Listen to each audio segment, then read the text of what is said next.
هماغه هیواد کې د محکمه کې کومو مفسدو خلکو چې پوره جمهوریت تباه کړ او طالبانو ته یې وروسپاره. که چېرته تاسو په امریکا کې یاست وګورئ چې د تاسو سره کوم مفسدین د جمهوریت د دولت پراته دي، دوی باندې عریضې وکړئ دننه په امریکا کې او د امریکا حکومت ته ووایئ چې باید موږ ته ځواب راکړي. تاسو نشئ کوی دا داسې دی جان مې، ته په یو کندې څنګ کې ولاړې، ستا ملګری تا ټېله کوي کندې ته، اوس ته وایي چې زه باید مار ووژنم ځکه په هغې کنده کې مار دی. بله که زه هغه چا نه پوښتنه وکړم چا چې زه ټېله کړی یم، زه درته وایم چې مار د کیسې پیل نه دی. که ته غواړې د مار نه وژغورل شي لومړی باید پورته لاړ شي، او که ته غواړې جزا ورکړې اصلي هغه چا ته چې داسې یو ځای ته یې ورګزار کړی وي، نو هغه مار نه دی، هغه څوک دی چې د تا ملګری او ته یې ورټېله کړی. بنان مونږ خو مار ته ورټېله شوي یو او د مونږ 45 میلیونه خلک د دې مار سره ګیر پاتې دي. دا چې ما او تا ژغورل شوي یو باید مار پرېږدو، د هغه چا نه پوښتنه وکړو چا چې مار ته ورټېله کړي. بالکل. جناب شکیب جان، یک مطرح دیگه، یک موضوعی که دیگه بسیار هم خلال در دماغ میگم وقت برای من صدمه دار میباشه، مثل که یکی از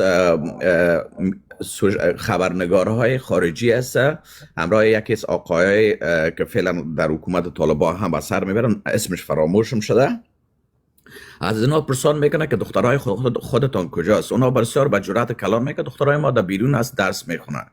پس اگر اینا دخترای هزیا که در بیرون است، مثل که دختر میباشی با عذر مازد کرزی صاحب که در خارج تحصیل میکنه، حتی که به خاطر فراغت تحصیلات دختر خود میره به خارج میره با دسته های گل و تصاویر نشراتی در مطبوعات که سر گلون هر دختر افغان یکی است که ما میگیم که با تیغ میبریم، یکی است که میگیم ما با پخته میبریم.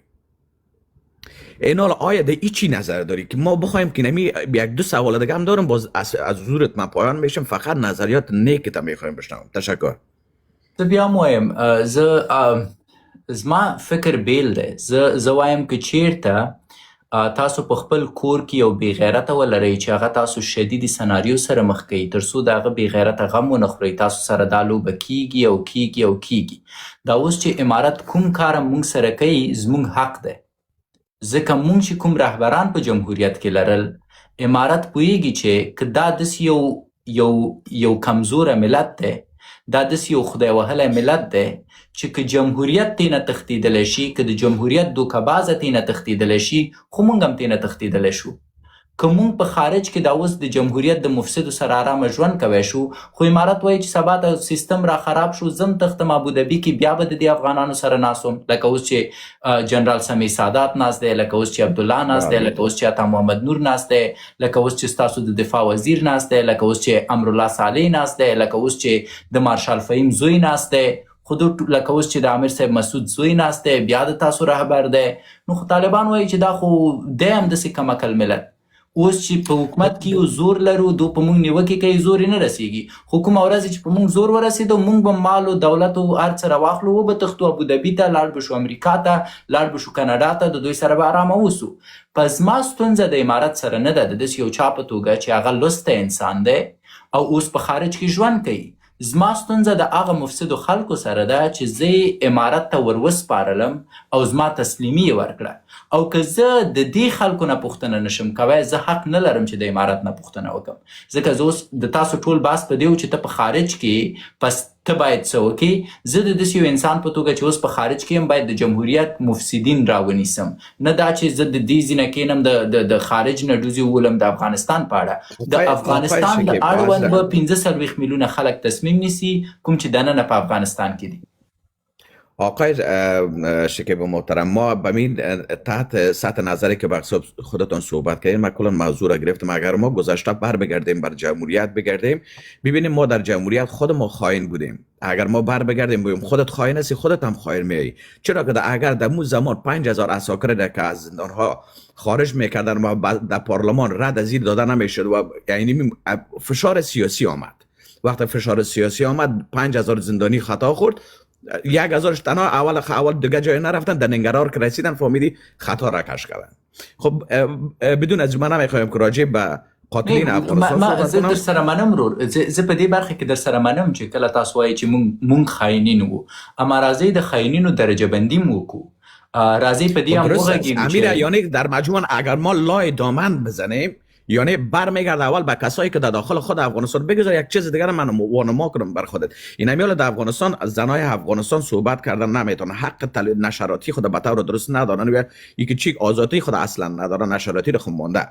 جالب در کجا است آقای شکیب؟ در ایج است که در خود کشورهای خارجی مثلا که اگر در کانادا باشه، مثلا فرض که در اروپا باشه، امریکا، استرالیا باشه، اگر یک تعداد ها میخیزن علیه اینمی سلسله گپ ها صحبت میکنن و یک ما این واقعیت شبرد بگویم، در کشور استرالیا من خودم زندگی میکنم، بالاتر از 4 کمیونیتی های بسیار با معتبر داریم که حدوداً هر کمیونیتی ما 23,000 نفوذ داره. میفهمی که چی میگم برای جناب محترم؟ و در 23,000 یک روز تا بالا به خاطر زن افغانستان نمیشه با عذر معذرت بگم، اگر بی غیرت کلمه را بتم خفه کس از پیشم نشه، اینمی بی غیرت ها یک روز نخیستن به خاطر آزادی زن افغانستان یک صدای خود بالا کنن، به خاطر روشن کردن بیرق ملی افغانستان صدای خود باید بکشن، نکشیدن. به خاطر مردمی که فعلا واقعیت از فقر بیچارگی میرن صدای خود باید بکشن، نمیکشن. بر اساس بنیادهای باز کارها میاین صدای خود میکشن که اونا کلشان یک جنبه قومی داشته میباشن. آیا افغانیت بودن تنها در پشتونیزم است یا افغانیت بودن بر دیگه اقوام محترم هم هست یا نیست؟ ګوره جان، د دې پوښتنې په جواب کې زه یو شی درته وایم او دا لږ څه تریخ دی، دا حقیقت لږ څه تریخ دی، اما زه د داسې بله حقیقت حلق است. زه د داسې یو انسان په توګه درته وایم چې دغه لکه په اړه فکر وکړئ مخکې د دې چې قضاوت وکړئ. که چیرته خبره د قوم پرستی شي، تر ټولو قوم پرسته او بدبخته قوم چې مونږ یې لرو هغه د تاجک قوم دی، او دلیل یې درته وایم ولې. ځکه دا داسې یو قوم دی چې د قوم پرستۍ اور پکې دومره ډیر دی چې په دې اور یې ځان سوځولی، پښتانه خو یې ونه شو سوځولی، ځان یې سوځولی. دلیل یې درته وایم. تاسو په جمهوریت کې خیر د یو سروې وکئ. زه به دا خبره په دری وکم ځکه ډیره زیاته مهمه ده. نه به پښتو وکئ، هیڅ مشکل نه. تاسو په جمهوریت کې یو سروې وکئ، وګورئ چې د جمهوریت د پیل نه چې 2001 میلادي کال و، د جمهوریت تر پایه پورې چې 2021 میلادي کال و، د تاجک قوم چې یو ستر قوم دی ټول استازي څوک و؟ یو کوچنی ولایت د پنجشیر په نوم. نه این گپ مرد میکنم، این باطل. اجازه راکړه زه خپل جواب اجازه راکړه زه خپل جواب تکمیل کړم. کله چې زه تاسو وایم چې تاسو سروې وکئ، زه د هغه انسانانو نه یم چې د فاکټس په اساس خبرې کوم. ورور زه دلته تاته د لیلی و مجنون داستان نه وایم چې ته وایې چې زه یې ردوم. صحیح؟ زه درته وایم دا اوس به د تا په لاس کې موبایل انټرنټ دې فعاله کړه، ودرېږه ولیکه چې کابینې اول حامد کرزی لست به درته د وزیرانو درکړي، بیا په هغې کې وګوره چې د تاجک قوم څو څوکۍ لرلې، او بیا پکې وګوره. اجازه راکړه یو دقیقه اجازه راکړه اجازه راکړه زه خپله پوښتنې جواب درکړم. اجازه راکړه زما جواب خلاص. بیا پکې وګوره چې کابینه د یو ولسمشر استازی دی، او څومره چې ته ډېرې چوکۍ ولري په کابینې کې هغومره ستا صلاحیت پورته دی. ځینې وزارتونه په کابینه کې، اوس زه مجبور یم سیاسي درس تاسو ته درس کړم، یو وزارت د 15 وزارتونو جواب وایي. مثلا د دفاع وزارت دا د 15 وزارتونو جواب وایي. ته وګوره چې د دفاع وزارت اکثره وخت د چا په لاس کې و. مثلا د افغانستان استخبارات وګوره چې اکثرا د چا په لاس کې و. مثلا د افغانستان داخله وزارت وګوره چې اکثرا د چا په لاس کې و. مثلا د افغانستان ستره محکمه وګوره چې اکثرا د چا په لاس کې و. بنان تاسو پوهیږئ چې د تاجک قوم په اصل کې یرغمل شوی و. د تاجک قوم راخیستل شوی و. اجازه راکړه زه مې د خپل کومنټ تکمیل کړم. ورور مې اجازه راکړه زه مې د خپل کومنټ تکمیل کړم. د تاجک قوم راخیستل شوی و، یرغمل شوی و د همدې تبعیض په نوم. فقط یو کوچنی ولایت چې پنجشیر و، د دې خلکو لخوا که چیرته د پنجشیر نه وي، بیا ته مجبوره وي چې د تاجکانو په نوم د خونخواره یو حزب غړی وي. او تاسو پوهیږئ چې زه کوم حزب یادوم. یا به د هغې حزب غړی وي یا به پنشیری وي چې تا د تاجک نمایندګي کړې وه. بکتاش سیاوش زما ملګری دی، یا ما سیاوش شهید زما ملګری و. دو نه غوښتل چې په دې حزب کې ګډ شي، اما غوښتل د تاجک نمایندګي وکړي. یا ما سیاوش چا ووژه؟ فکر کوئ طالبان ووژه؟ خپله دغه ډلې ووژه. او د یما سیاوش پلار محترم چا په خارج کې ووژه؟ فکر کوئ طالب دومره بیکاره دی چې خارج ته راشي پلار یې ورته ووژني؟ همدغه لنډغر ووژه. بناً زه وایم تاسو تبعیض هیڅکله ښه نه دی، اما تاسو په تبعیض کې دومره غرق شوي. با عذر معذرت سخنات را شنیدیم برادر عزیز. واقعا اور این لندغرای دیگر که در داخل ارگ ریاست جمهوری شیشین با تفاهم‌های خودم برای چی پیام داری؟ در وزارت معارف که با صلاح خدا میاد یک وزیر معارف اگر گپ از لندغر بگیره سنه اول قصه کردی، دفعه اول کازای صاحب قصه کردی، بگذار کلام هم سخن بگیم. ما سوال کردید من میخواستم جواب لیست باش. من براتون سوال خودم میگم، باز در مجموع 2 سوال است، جنبندی تا خودت کو در آخر من شنوندید میباشم. قسمی که خودت با بسیار جرأت کامل گفتی که در دوران آمد کرزی اگر ما لیست وزیرا را میدیدیم کلش از تاجیکا بود. برادر یه اقوام تنها اگر ما فکر کنیم تنها به مردم به پشتون هم رب پیدا نمیکنه. اگر ما تاجیکا در داخل خاک افغانستان نمی بودیم و ما تابال اگر فکر میکنم علم ادبیات که خودتون هم صحبت میکنین در یک مرجع قانونی تابال به چارچوکات درست علم بندی یعنی نبود، یعنی مجموعا شما یک ناقص بودین اگر تاجیک نمی بود، علمش نمی بود.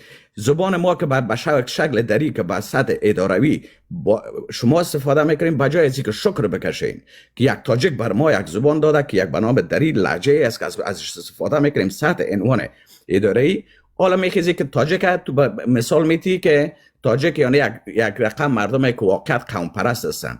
قوم پرستی تاجیک چی است؟ قوم پرستیش این است که بنابر از اینکه خودم میگم من یک تاجیک هستم، شما را واقعیت یک رقم خلال وجودی پیدا میشه براتون که چرا خدایا چی گپ شد، سر ما کدام ظلم آمد یا دیگه که سوال نیست.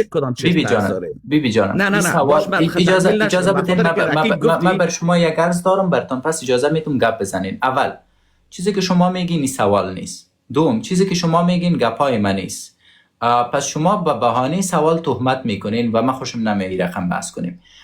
پس دوباره براتون وقت میتم، شما به اساس گپای ما باید بالا انتقاد کنین و اگر سوال هم دارین باید کوتاه سوال وقتی که میگی، وقتی که خودت با جرأت میگی که در حکومت کرزی لیست وزیران درست است، همین گپ گفتی یا کدام چیز دیگه؟ لیست وزیران که در وزارت در دوران کرزی آنقدر از تاجیک بود، از کسی دیگر نبود. همین گپ بود یعنی راجع به این منبع گپ بزنیم یعنی اینا لبان که جوابش بدم، اینا لبان که جوابش بدم. آلردی جواب دادی، اجازه بده بیبی. پیشتر بر ما گفتی کلمه تو نمی بود، اگه دری نمی بود آل خودت امی لسان دری را نمیفهمی. تو سوال کردی از ما گفتی که اگه ما نمی بودیم تو پشتو صحبت کردم نمیتونستی. درست از جانم. اجازه بده که ما امی پیام خدا بیبی جان این رقم نمیشه که تو گپ مرا بگیری. ما گپ تو راست یک سوال است، یک اشتباه شده، شاید از ما شده باشه، ما معذرت میخوایم، اما بشنو که این اشتباه را جبران کنیم که گردن پتی میمونین. ما و شما هم برادر هستیم، میخوایم که خدا به اصلاح زبانی اصلاح بسازیم. اینمی یک مسئله تو مرا نرم ساخته میتونه. اگه به این مسئله برسی که صدقه نرم سازی چه؟ من به این خاطر معذرت خواستم که اگر اخلاق دیبیت تو داشته باشی امی گپ مرا بانی که تکمیل شود. من هر وقتی که میایم میگم که اسم من خدا دخالت میکنی که خدا گفت درز مرا میزنی، من میگم به میداد بان. اول برات گفتم که من گپ میزنم، گپ مهم است، برات بدری میگم، گفتی نه به پشتو بگو. وقتی به پشتو گفتم او را غزدی در گوگل ترنسلیت انداختی، غلط درکش کردی، سر ما تومت کردی که تو گفتی. حالا که میگم که باش من تو را پس بدری بفهمانم گوگل ترنسلیت بان ما برات گپای خود ترجمه کنم نمیمانی. پس بان که من می گپای خود بر ترجمه کنم و می مردم دری زبانی که اینجا ششتن اینا در بین ما تو قضاوت کنه که شکیب درست است یا ای بیادر صابر درست است. ما گفتم قوم تاجک یگانه قوم بدبخت است که تبعیض کرده تاوان کرده. یگانه قوم بدبختی که تبعیض باعث شده که اینا از بین بره، تبعیض باعث شده که اینا پسمانده تر شون، اینمی تاجک بوده. دیگه قوما تبعیض کرده یک جای رسیده، هزاره تبعیض کرده، این حال از تو قدر خوب جای رسیده، علمیتش از تو قدر زیاد است، چوکی های خوبش بوده، سوادش بهتر است، زمین های خوبش داشته، تو تبعیض کردی پنشیر برو.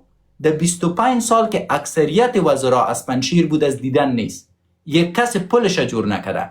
چرا؟ چون تبعیض شما را کور ساخته و نمایندگی شما را افراد کرده که کلش لندغر بوده. این اصل هدف ماست. مثالش اصلی گپ اجازه